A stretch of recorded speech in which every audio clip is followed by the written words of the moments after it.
the objective of US rice, the biggest lobby group in US on rice, is very clear. They want to make sure that India's scheme of minimum support price for rice is dismantled so that they can access the Indian market. I am Surya Gangadharan. My guest is Abhijit Das, former head of the Center for WTO Studies, and we are going to talk about the India-US negotiations on a bilateral trade arrangement which appears to have gone into extra time. What do you read into the reports that something could be finalized only by end of July, early August? Thank you, Surya, for having me on your program. We were expecting the interim agreement to have been finalized over the past couple of days. This hasn't happened. We have heard news that the negotiations could drag on for another week, a couple of weeks at least. To my mind, that's a bit of a mixed news in the sense that more the negotiations drag on, more will be the demands which US is likely to make on India, particularly in the agriculture sector. And it also will require India to make concessions if the interim agreement has to be finalized. So I would say at best it's a mixed bag.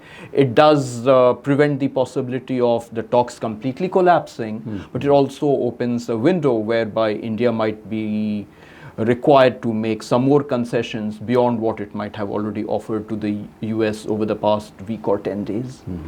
We've had some very tough talk from the Commerce Minister and others, Is that window dressing, kind of laying the ground for, concessions down the road? There are different ways of looking at what the Commerce Minister has said. One way of looking at is to give a clear message to US that we will not be tied down by deadlines. Deadlines in negotiations are always artificial, no doubt about it. But at the same time, let's also be clear that decisions will be taken at different levels. And certainly what the Commerce Minister has said should be seen as a signal to US that India will not shy away from negotiating tough. But there could be multiple considerations in the final agreement which go beyond trade.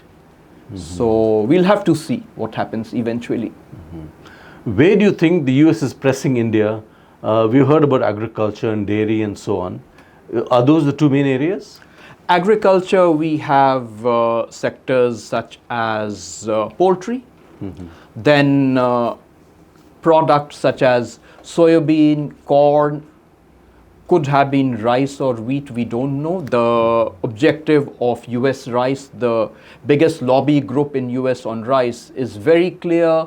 They want to make sure that India's scheme of minimum support price for rice is dismantled so that they can access the Indian market. Then there could be some stumbling blocks around ethanol. Then problems around US ambitions to export GM products to India. So agriculture does pose particular challenge for both the parties. In addition, issues related to digital sector, these have not been talked about much. But I would be very surprised if US does not bring the interest of its big tech onto the negotiating table at this juncture. And if indeed US has done that, then that could create further roadblocks in the BTA negotiations. We've already conceded ground on the Google tax. You're right, Surya, we have conceded ground on Google tax, but the ask of US big tech is likely to be much more. They might be demanding something called a permanent moratorium on customs duties on electronic transmissions. They might be wanting some commitment from the government that in future government will not mandate localization of servers, government will allow free flow of data across borders, and maybe even if government shares government data, anonymized government data of course, with a local Indian domestic entity, then if the US big tech wants access to that data, then government will provide that data as well. So what the US big tech will try to do in these negotiations, I'm speculating of course, but that has been their ask in various FTA negotiations. Two broad objectives they would be pursuing. One is to make sure that they don't pay taxes in India. And number two, they tie the hands of the government from implementing policies which can help India create a vibrant domestic champions in the digital sector in the future. You think we have the steel in us to say no? Draw a red line? I'm sure if we go by the statements of the Commerce Minister, we have articulated our firm resolve to say no. But negotiations are about give and take. Some of these articulations may be, as I said earlier, sending a signal to the US. Some of it could be part of a negotiating strategy as well. But given the fact that our interests with US are enmeshed in a large number of areas and trade might not be the sole determinant of whether the BTA negotiation succeeds or not, it is very difficult to say whether we have the steel in us to say no. But I do hope we will have the courage to walk away from the negotiating table if the concessions which US wants from us goes against the national interest, particularly in agriculture, which could threaten the livelihoods of literally hundreds of millions of farmers in the country. Tell me, a lot of the negotiations which the US is doing with us, with other countries, seems to be to isolate China. You think that is working? That's a very interesting point which you've raised, Surya. US's very clearly articulated objective, one of the objectives, is to get countries to de-link themselves from the Chinese economy, particularly through the global value chains. Now, we are aware that China is, as a counterpoise to US, is trying to deepen its trade and economic engagement with ASEAN countries. With the recent slight hike in some of the tariffs against ASEAN countries, this US strategy just might boomerang. If the ASEAN countries realize that US would be a difficult partner to work with when it comes to trade and investment matters, they might prefer to become closer to China. And if that were to happen, then one of the basic objectives of Trump might just get defeated. Where are we in this scheme of things? I'm sure given the kind of strictures we placed on Chinese products coming in, there's an element of, that we could go along with the US on this in the hopes that we will benefit somewhere. But is that realistic? Very difficult choice stares before the government. Should we align ourselves with US and completely distance ourselves from China? Our neighbor. Our neighbor. And there are no clear-cut solutions to this. So I think the government will have to do a very fine balancing act. And as part of that fine balancing act, what the government might be considering is that even if we are drawing close to US, we should make sure that we do not become overwhelmingly dependent on the US for our exports. So that objective must be clear in the minds of the government. At the same time, we cannot completely de-link ourselves from China. We'll have to find ways of interacting with China on trade and economic matters without, of course, undermining our own economic space. And there is a clear need to make sure that the dumping which we face from China, we get some firm commitments from China that those unfair trade practices will be curbed by the Chinese entities. That could be one step forward.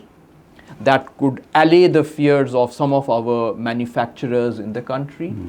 And that could possibly be the roadmap, the starting point of a blueprint for deepening our engagement with China. So, in a nutshell, we cannot decouple ourselves from China, but at the same time, we cannot put all our eggs in the US basket either. Yeah.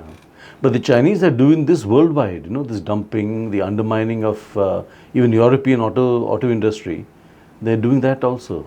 Yes, world over, countries are at the receiving end of overcapacity in different sectors in China. That is something which needs to be disciplined, absolutely no doubt about it. And that can be done maybe through the WTO, where so far considerations or negotiations on capacity have not happened. Maybe a time has come when countries need to look closely at, are there opportunities through WTO rules to put some fetters on excess production capacities in different countries. But that would be a big leap from the present set of rules at the WTO.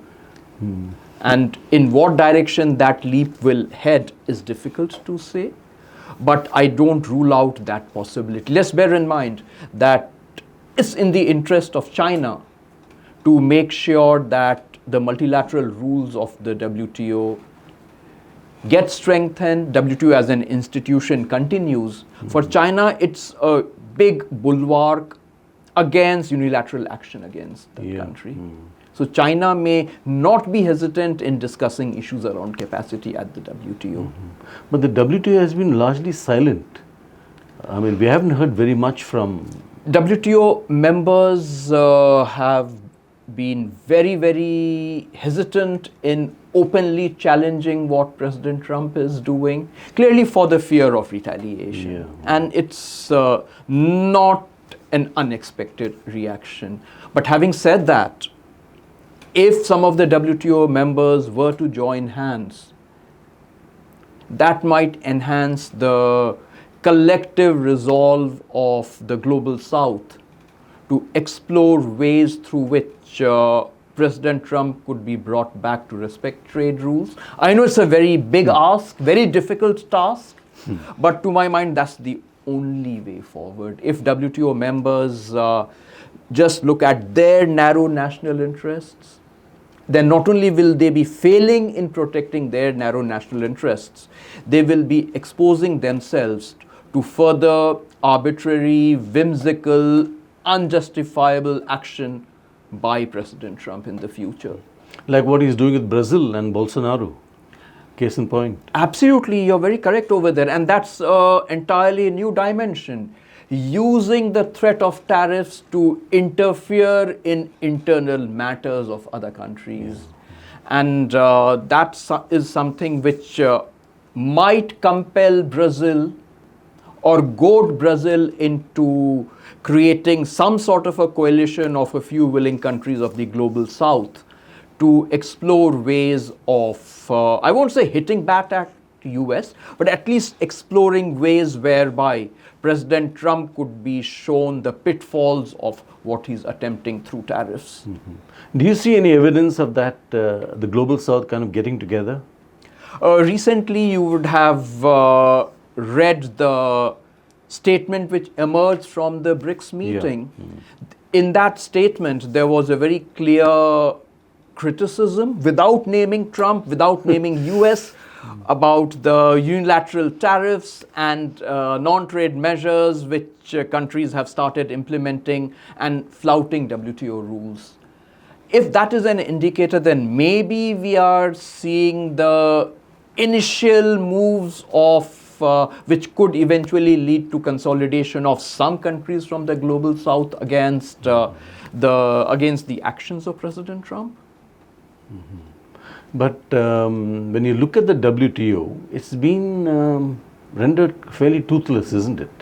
It's been rendered toothless by United States, which made the appellate body dysfunctional. And once the appellate body became dysfunctional, there was no institutional mechanism which could put restraints on the types of action which President Trump is indulging in. So I have always maintained that this has been a part of a very well thought out strategy of the US implemented over the past quite a few years, even going prior to President Trump's first administration, whereby they rendered the appellate body toothless, dysfunctional, so that they could get the elbow room to take arbitrary action, mainly aimed at curtailing the rise of China. So that's where you will see a group like BRICS coming in as a counter to the fact that WTO is not able to function. Yes, BRICS can have the potential to BRICS, well, let me put it differently. BRICS of itself cannot substitute the WTO, but the BRICS members, through collective action, can become an important influencing group, a pressure group on US to start respecting the trade rules. And there, BRICS can have a very, very pivotal role to play. Do you see groups like BRICS, perhaps even ASEAN, getting together in some kind of a dialogue because we're all facing the same problem? That would be a highly desirable outcome, whereby BRICS countries, ASEAN countries come together on a common platform, discuss their difficulties vis-a-vis the Trump tariffs and arbitrary actions of President Trump. And not only do they articulate their resolve, but they walk the talk. And an important step in walking the talk would be sending a clear message to US, to President Trump, that unless he takes back the reciprocal tariffs, there could be consequences in areas such as intellectual property rights, or even in areas such as the digital economy for US players. Now, whether President Trump will exhibit wisdom to take cognizance of these signals might be difficult to predict at this juncture, but certainly that will increase domestic pressure on President Trump to have a relook at his tariffs. Since we can't do very much with President Trump, what about when we look internally at our own domestic economy and how it functions? Is there a push now for reform within? The domestic reform has never really stopped. It's an ongoing process. It's really a question of pace of reform, areas of reform. If some areas are crying out for action, one, of course, is labor laws, which really have proved to be a big constraint on our industrial manufacturing sector to take advantage of economies of scale. So that is one area where we could think of some reform, but that, of course, will be politically highly sensitive issue. Second is the area of the government's attempts at reducing the manufacturing cost on account of infrastructural deficiencies, logistics costs, bureaucratic red tape. Some action has already started. We have made some progress. And these are the areas where real gains in terms of boosting India's trade, boosting India's exports will become obvious to us once these reforms gather further momentum and our cost of manufacturing comes down. Is there a deadline for these things, since you mentioned reform as an ongoing process? It kind of stretches into infinity, is it? It actually stretches into infinity because it's a relative world. You reform, your competitors take action which makes them more price competitive, then that becomes the spur for you to reform further. So it cannot be a fixed milestone. We have to look around and see how our competitors are performing, and then how best we can pace and accelerate our own domestic reform. So in these negotiations with the US, are we looking at the supply chains? Are we looking at technology? Do these things figure in trade negotiations? Supply chains have figured in the negotiations which were led by US, called the IPEF negotiations, Indo-Pacific Economic Framework for Prosperity. There is one important aspect of the negotiation that is centered around resilient supply chains, where the language in most parts of the outcome is best endeavor, but in some parts the language is more binding. So I won't be surprised if the India-US BTA includes discussions on supply chains, which go deeper, which go further than what we have agreed to in the IPF resilient supply chain pillar. What those commitments could be remains to be seen, but it's not difficult to speculate.